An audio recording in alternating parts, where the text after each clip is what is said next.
The sun had barely climbed over the dry hills when trouble found its way to his lonely farm. The air felt heavy, as if the land itself was waiting for something to happen. The ground was cracked from months without rain, the sky pale and empty, and every creature that once roamed the plains had moved on in search of water. Only one man stayed behind, tending a worn fence and a tired horse, believing that land was worth holding on to even when it offered nothing back. He had seen rough years before, but this summer carried a different kind of silence, the kind that pressed on the chest and kept a man awake through the night. Water had become as precious as gold, maybe more, and every drop from his old well felt like a gift he did not deserve. He had planned to ration what little water remained, saving it for his horse, his crops, and himself.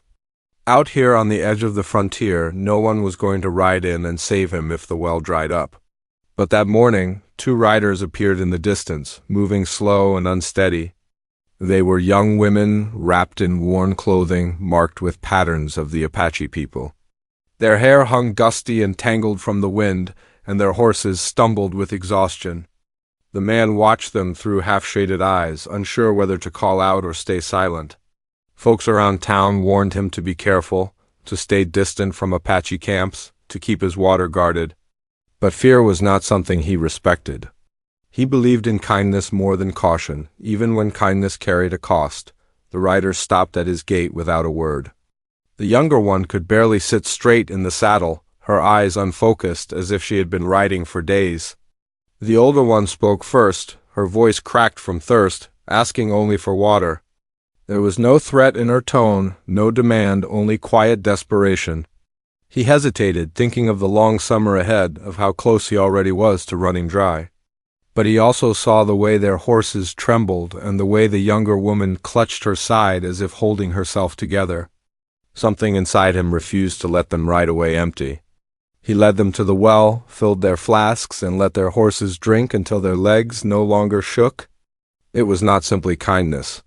It was a belief that a man had to stand for something even when he had little to offer. Once the horses were steady again, the older woman lowered her head in silent respect. She said few words, only that they would not forget this mercy. Then the two riders set off across the plains, their silhouettes shrinking against the bright horizon.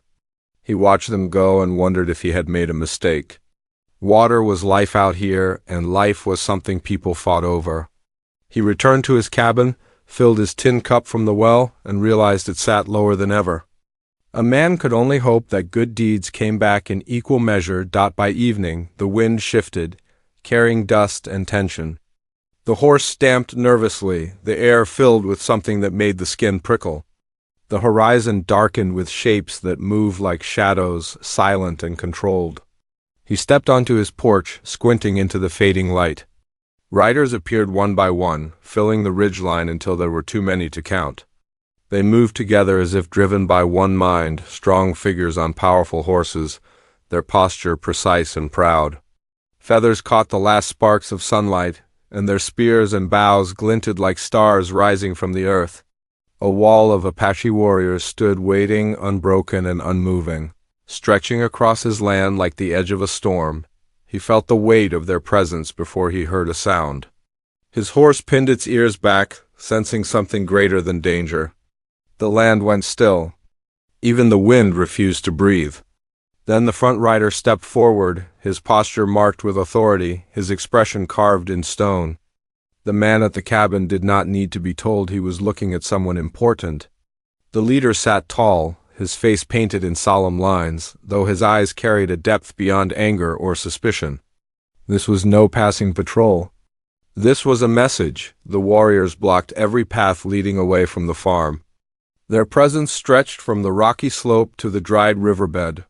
He counted no less than 20 at first glance, though more shifted in the shadows. None raised a weapon, yet every single one held a steady readiness, poised for whatever decision came next. It was not the kind of standoff built from rage, but one built from tradition, honor, and consequence. He swallowed hard, replaying the morning in his mind. He remembered the young women, the tired horses, the grateful silence when they left. He remembered offering water without price. He wondered if they had belonged to this camp, or if they had been protected not only by the land but by blood that carried weight among their people. He wondered if kindness had been his salvation or if it placed him in the path of something far greater. The leader finally spoke, his voice deep and measured. He did not shout. He did not threaten. He simply announced that the two women he helped were daughters of a respected chief, daughters who might not have survived without water. Their return had stirred something among their people, something that required acknowledgement and response. But the leader did not say whether that response was gratitude or judgment. His expression remained calm, unreadable, like a mountain holding back a rockslide. The farmer felt sweat form on his palms. A man alone on his land could not defend himself from such a force, and he knew it. Yet he stood straight, refusing to show fear or regret. He believed he had done what was right. Still, the silence that followed stretched long enough for doubt to spread through his bones. The warriors shifted their horses, the sound of hooves tapping the earth like distant thunder. The leader leaned forward slightly, studying him with eyes that held history and fire. He said that no man gives water in a season of drought without reason. He wanted to know why. Was it mercy, pity, debt, or something else entirely? The question struck deeper than he expected, reaching into parts of himself he rarely examined. Behind that question he sensed a judgment still forming, a decision not yet made before he could answer. A second group of riders appeared on the far ridge. These were lighter and faster, riding with urgency, dust rising behind them like smoke. They carried something wrapped in cloth between them, something that made the chief's riders sit taller, their expressions sharpening. The man at the farm felt the land tighten again, as if everything balanced on a thin line ready to snap. The lead warrior lifted his hand, signaling silence. Then he turned back to the farmer, eyes locked on him, waiting for an answer that could change everything. The only sound left was the wind brushing across the dry earth, carrying a tension that held both danger and unexpected destiny, leaving his fate hanging in the balance as night fell and the wall of Apache riders waited for his next breath. The air cooled as the last streaks of daylight slipped behind the mountains, but the tension at his gate only thickened. The riders still sat in silence, their horses shifting gently beneath them as the wind carried dry dust across the yard.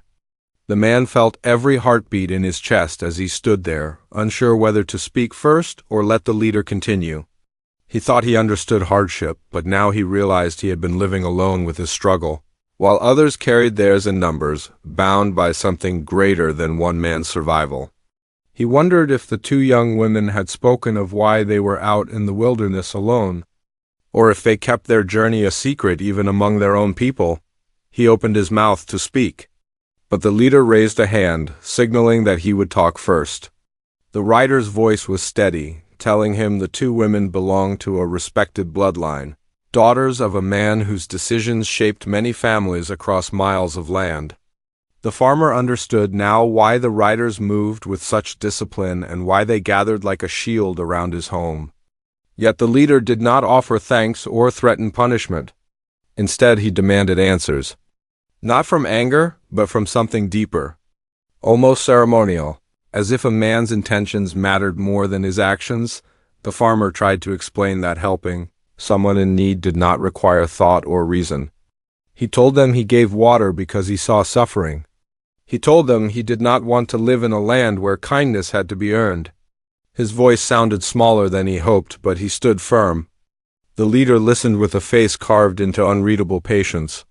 Though a flicker in his eyes suggested the words touched something familiar, the second group of riders, the ones carrying the wrapped object, began their approach. Dust settled around them as they stopped between the chief's riders and the gate. The cloth bundle was lowered with care, revealing a long, narrow case made from woven leather. The leader eyed it sharply, but he did not reveal whether its arrival meant trouble or honor. The farmer watched without moving, feeling a quiet warning inside him, the kind that told a man not to turn away from what was coming before anything could unfold. The leader asked a question that felt heavier than all the others. He wanted to know why the farmer stayed on land so abandoned by water and trade. He wanted to know why a man would cling to a place where even the riverbeds had turned to stone. The farmer drew a slow breath, wondering how to explain that roots are not always planted by choice. He told them that his father had claimed this land with his last breath, refusing to move even when crops failed and neighbors drifted away. He stayed because leaving felt like tearing away a promise. He stayed because land carried memory, and some men were not ready to let the world forget they existed. The leader's gaze softened slightly, but not enough to show his heart. He signaled for the wrapped case to be brought forward. One of the riders stepped down and carried it toward the farmer, placing it near the edge of the gate without crossing into his property. The man glanced down, unsure whether to touch it or wait. The leader simply told him that what rested inside belonged to the two young women he saved. He said only that they dropped it before reaching him, and that its contents might explain why they were riding alone in dangerous land. The farmer knelt slowly, brushing dust from the leather. The stitching was intricate, far more delicate than something used for simple tools or weapons. He hesitated before loosening the ties, waiting to see if anyone objected. None did. When he opened the case, he found a set of carved pieces made from polished stone and bone. Some looked ceremonial, others practical. The smallest piece was shaped like a charm, engraved with symbols he could not understand. It was clear this collection was not ordinary. These pieces carried purpose, maybe even power, not in the mystical sense, but in the way they held meaning for an entire people. One rider shifted in the saddle, uneasy, as if seeing the pieces outside tribal hands broke something sacred. The leader stepped forward and said the women had been entrusted with these items, meant to be delivered to a council gathering miles away. Their journey was important, and losing these pieces could have brought shame upon their family. The farmer realized his small act of kindness had intercepted something far larger than survival. He closed the case gently, treating it with the respect it deserved. The leader watched him, searching his face. The farmer admitted he did not know the value of what he held, but he could see it mattered and that it was never meant to stay with him. The leader nodded, almost approving, then asked what he intended to do now that he knew. The farmer looked past the riders, toward the open land where the women had vanished earlier. He said he would return the case to them if given the chance. He said he wanted to make sure they reached wherever they were headed safely, not out of obligation, but because no journey carrying meaning should be walked alone. A few riders exchanged looks, not of suspicion but of curiosity. The leader remained still, though something in his posture shifted.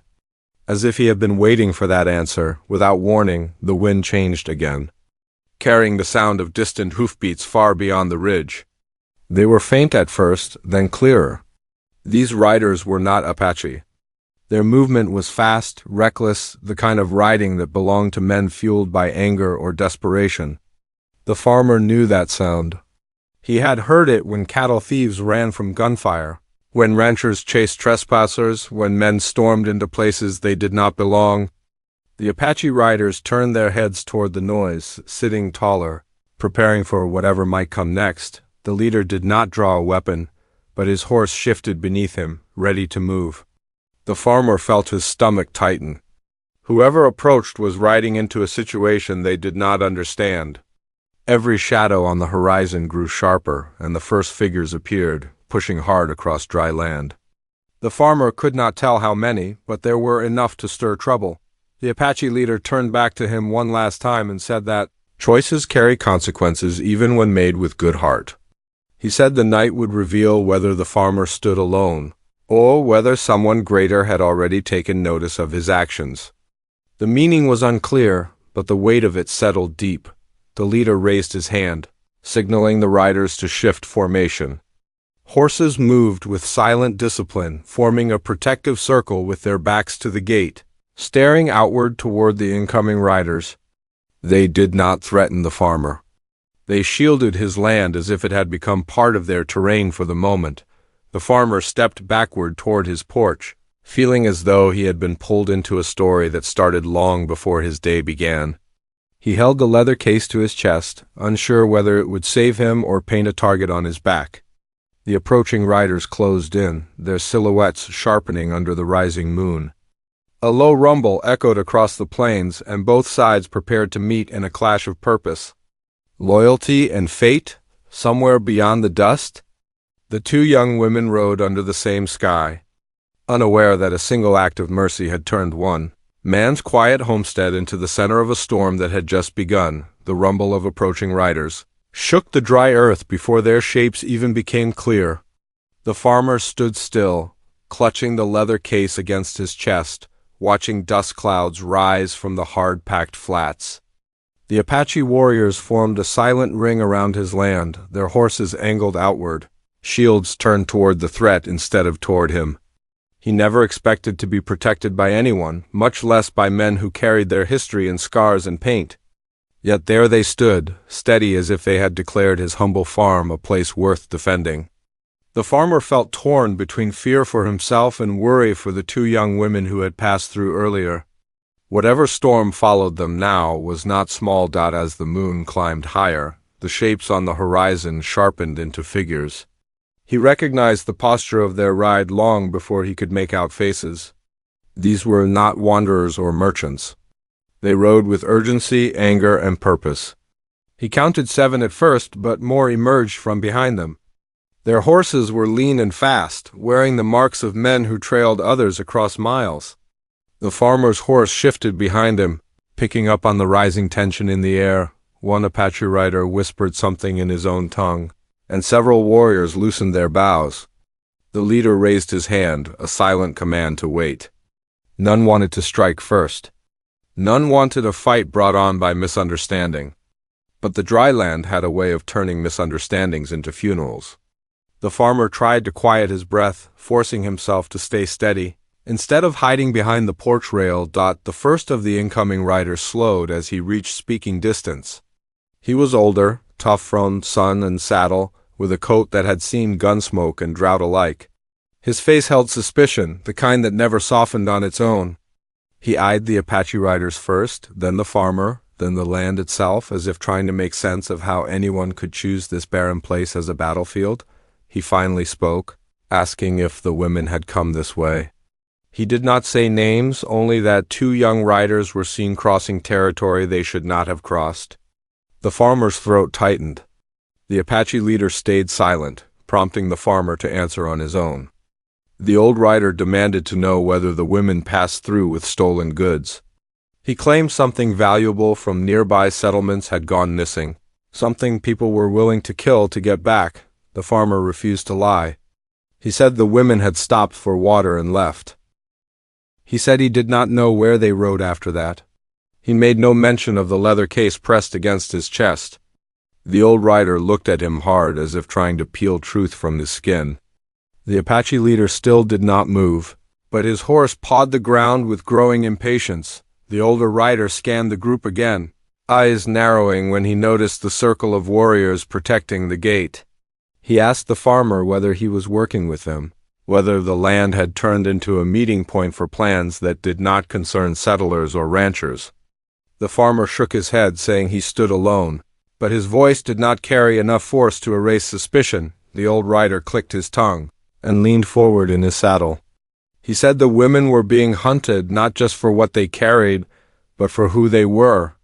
Their presence had stirred up debts, broken agreements, maybe even shaken alliances that once kept peace across dry borders. If they reached whatever council gathering lay ahead, things might shift in ways some men could not afford. The farmer realized the conflict was not simply tribal versus settler, not a clash of cultures, but a battle over power and influence during a drought that tested every soul. One of the younger riders behind the older man shifted nervously, muttering that they should search the farm. The farmer stepped forward, refusing to be trampled. He said no one would cross his gate unless invited. The young rider grinned at his defiance, calling him foolish for standing alone against armed men. Before the farmer could answer, an Apache warrior guided his horse between them, making it clear the farmer did not stand alone tonight. The older rider raised both hands slightly, signaling his men to hold.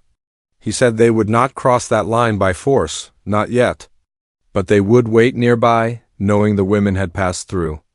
He promised that if the farmer was hiding them or helping them, he would return with more men, and the next time would not involve words. The riders finally pulled back, though not far. They settled on a distant ridge where they could watch both the land and the Apache camped below. Neither side withdrew completely, and the farmer's home became a fragile line between two worlds. The night settled into uneasy silence, broken only by the restless steps of horses and the wind cutting across the empty plains. The Apache leader dismounted at last and approached the farmer. He said the men who came were tied to deals made during previous droughts. They once traded with the tribe for grazing rights and supplies, but not all agreements were honored. These same men believed the women carried something that could change future negotiations, something their families could not afford to lose. The farmer realized the carved pieces in the leather case might be tokens of authority, perhaps meant to unify bands or tribes under one decision. The leader asked him if he understood what his actions had put into motion.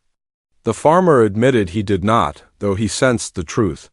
The leader told him that whether he meant to or not, he had become part of the story. When you touch something sacred, you cannot pretend your hands are clean. The farmer held the case tighter, unsure whether to fear it or protect it. As the night stretched on, Apache riders kept watch while others gathered around low fires at the edge of the yard. They spoke in soft voices, sharing news of water sources, missing scouts, and distant settlements where trouble brewed.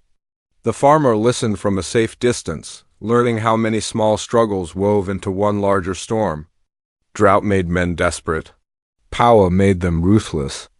Pride turned even small disagreements into reasons to spill blood. He slipped into his cabin, placing the leather case on the table where lamplight touched the edges of each carved piece. He lifted the charm again, studying the symbols. He wondered what they would mean if carried into the right hands. He wondered if the women understood the weight they carried or if they only bore it out of duty to their father. Outside, an Apache rider approached the porch quietly. He was younger, with eyes sharp from scouting wild land. He told the farmer that the women might not know the full danger behind their journey. He said the younger one carried injuries not from battle, but from something deeper and quieter, like she had been running from her own people as much as from outsiders. The farmer felt a knot tighten in his chest, realizing that mercy sometimes dragged a man into conflicts he could not see. The rider added that sunrise might bring choices neither side could avoid. He warned that the old rider and his men would not wait forever. They would strike fast if they believed the case was hidden nearby. The Apache would not abandon their own blood. The farmer would be caught in the crossfire of decisions made long before he was born.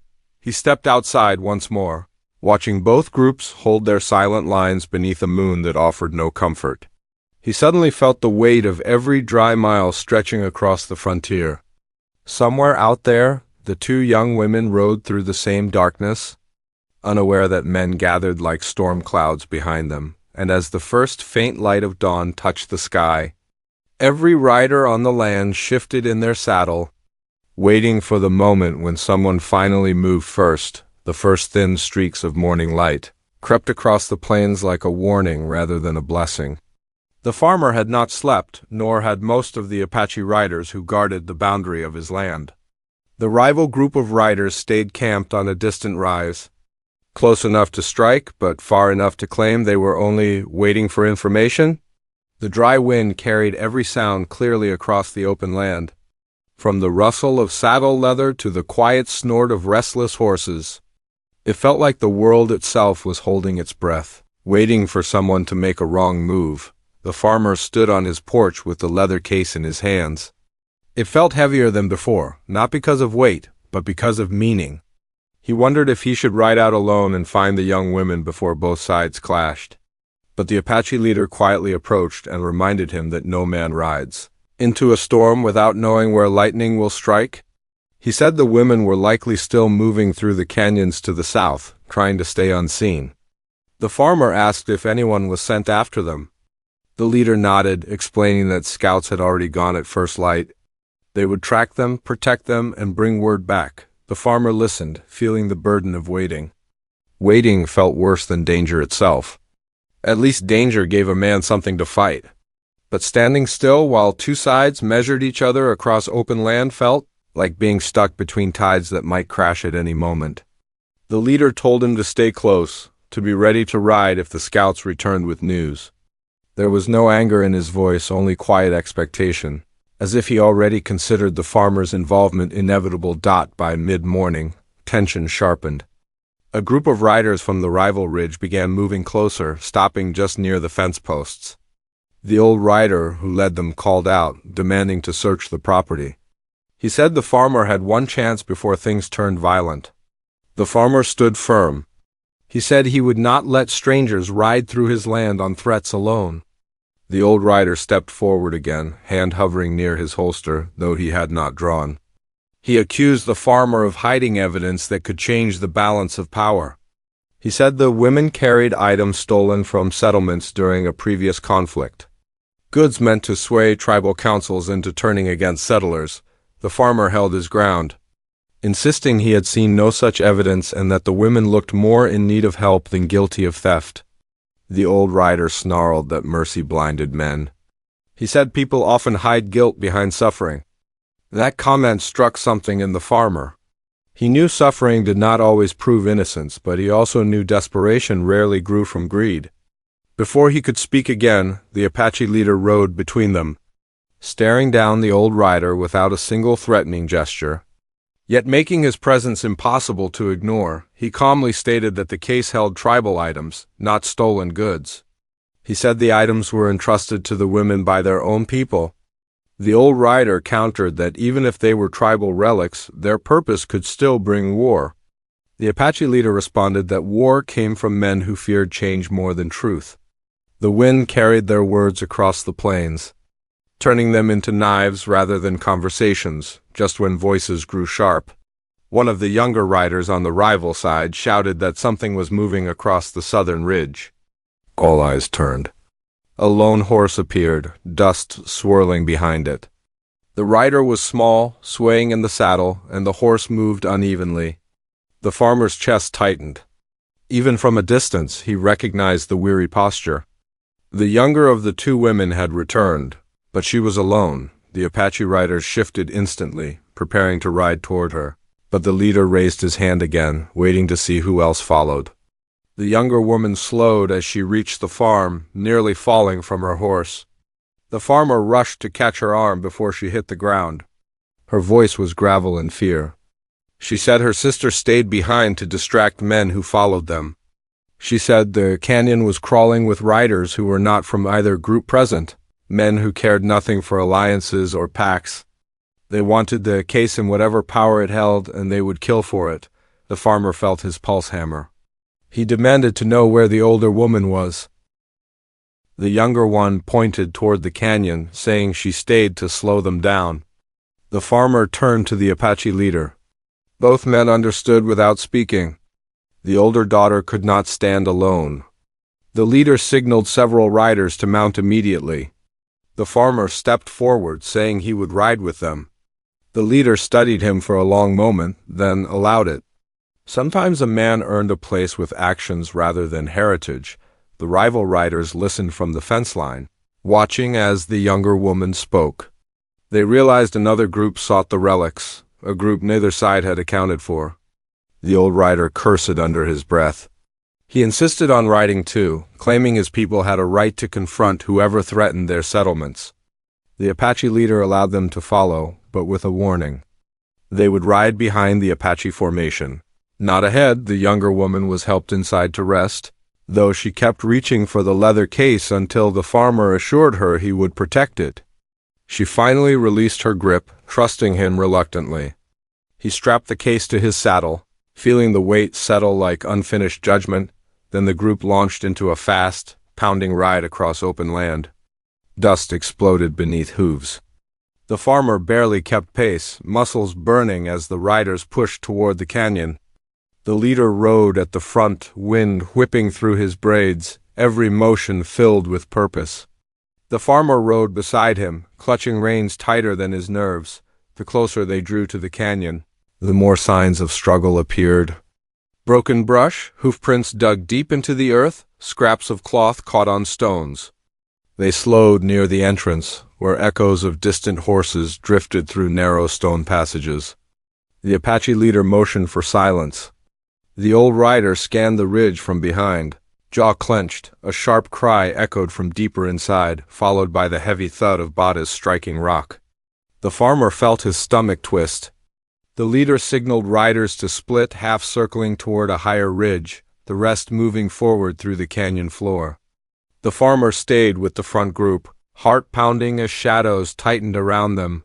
Dust drifted in the beams of sunlight breaking through cracks above. The sound of a struggle grew louder.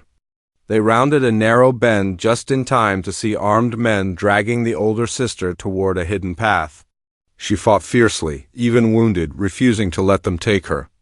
The farmer saw her eyes, wild with defiance, but filled with fear, before anyone could react. The men saw the riders approaching and pulled her toward a narrow ledge leading deeper into the canyon. The Apache leader shouted to hold fire. One wrong shot could send her over the edge. The rival riders tensed, ready to draw regardless, but the farmer barked at them to wait. Hooves clattered from above. The rest of the Apache riders appeared on the ridgeline, cutting off escape routes from above. The canyon filled with shouting, horses, echoes, and flying dust. The men holding the woman realized they were trapped but still clung to her, their leader yelling that they would trade her life for the relics. The farmer felt the world tighten around him. The leader turned to him, eyes fierce, not asking but expecting. The farmer understood his role.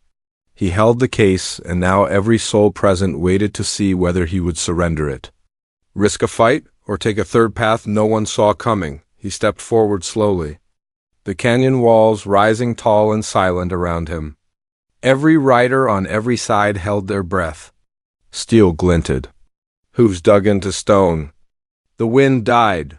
The farmer lifted the leather case in both hands, stepping into the open, knowing that whatever he chose in the next moments would shape more than his own fate. But the fate of everyone caught in this unforgiving land. The canyon felt smaller than before, as if stone walls leaned closer to hear what came next. The farmer stood alone in the open, holding the leather case high where everyone could see it. The men who held the older sister froze, torn between fear and greed. The Apache riders above tightened their formation, arrows drawn but not loosed. The rival riders behind him positioned themselves with rifles ready, unsure which side to protect. The entire valley balanced on a thin thread, waiting for one choice to break or mend everything. The farmer slowly lowered the case to his side and stepped closer to the armed men. He did not shout or threaten. He spoke with calm that surprised even himself. He told them the case belonged to the women, entrusted by people who believed in a future beyond drought and fear. He said no amount of force could give them what they wanted, because real power came from those who carried it with honor, not those who tried to steal it. His voice softened when he said the relics inside were not weapons or tokens of war, but symbols meant to bring unity among tribes, who were tired of being blamed for things they never caused. The men holding the woman exchanged uncertain looks. Their leader clenched his jaw, holding her tighter for a moment, but something in his eyes shifted. Maybe it was the tiredness of running, or the realization that he was surrounded, or that the woman fought not as a thief, but as someone protecting something sacred. The farmer stepped even closer, placing the case gently on a flat stone where no hands reached for it. He backed away, palms open, showing he would not draw or play tricks. The leader of the canyon raiders finally released his hold.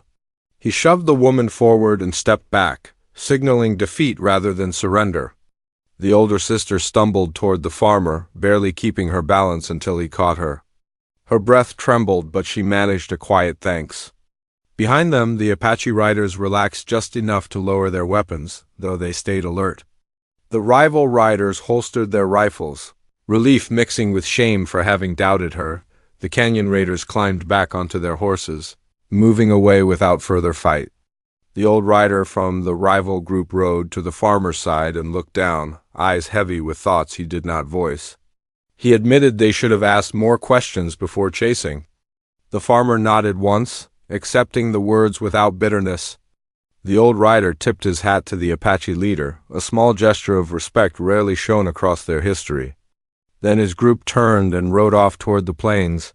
The sun crested the canyon walls, flooding the valley with warm gold. The danger faded as quickly as it had arrived. Leaving behind only dust and silence, the Apache leader dismounted and approached the farmer. He lifted the leather case and handed it back to the older sister, speaking in his own tongue. Whatever he said made her straighten her shoulders as if she carried not just responsibility but pride. He told the farmer that her journey would continue and that what he did today would be remembered. He said few men would stand between fear and duty without seeking reward.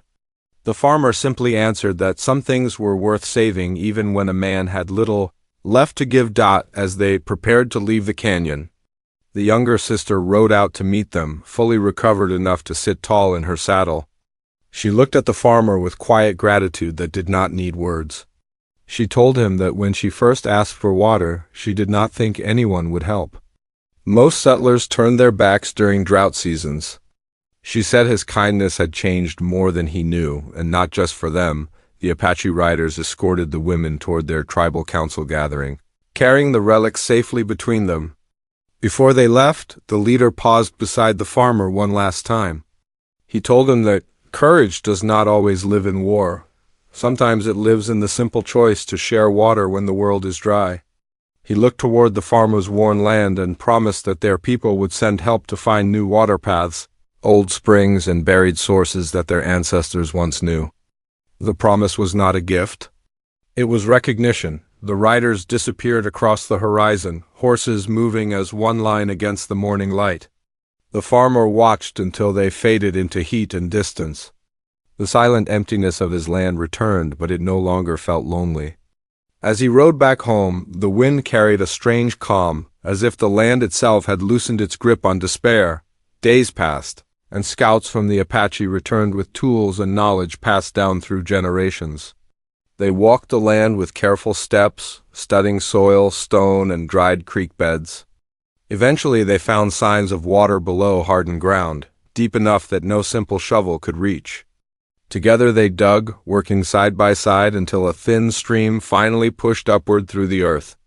The water was not abundant, but it was enough to revive crops, enough to bring life back to the farm, enough to prove that kindness returns in unexpected ways. The old rider and a few men from his group visited later, not with weapons but with supplies to repair fences and rebuild storage sheds that had been damaged by storms and neglect.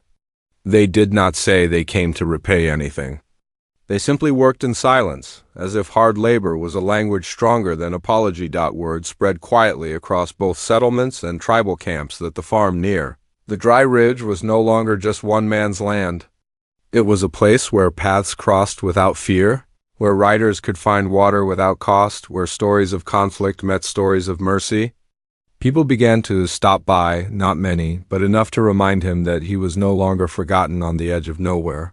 Months later, when the seasons finally shifted and the sky carried clouds again, the first rain touched the land. The farmer stood at his gate, coat soaked, hat pulled low, listening to the sound that meant survival. As thunder rolled across distant hills, he imagined the two sisters riding under the same storm. Carrying the memory of a small act that changed the course of many lives, he closed his eyes, letting the rain wash dust from his skin. The land breathed again. Horses in the corral lifted their heads as if sensing new beginnings. The farmer felt something stronger than relief. He felt belonging. He looked across the plains that once felt empty and now held the weight of shared history. Water had brought trouble. Water had brought unity. And water, freely given, had brought him purpose again. The story ended not with victory or glory, but with a simple truth carried through wind and rain. When a man protects life instead of fearing it, even a barren land can become home.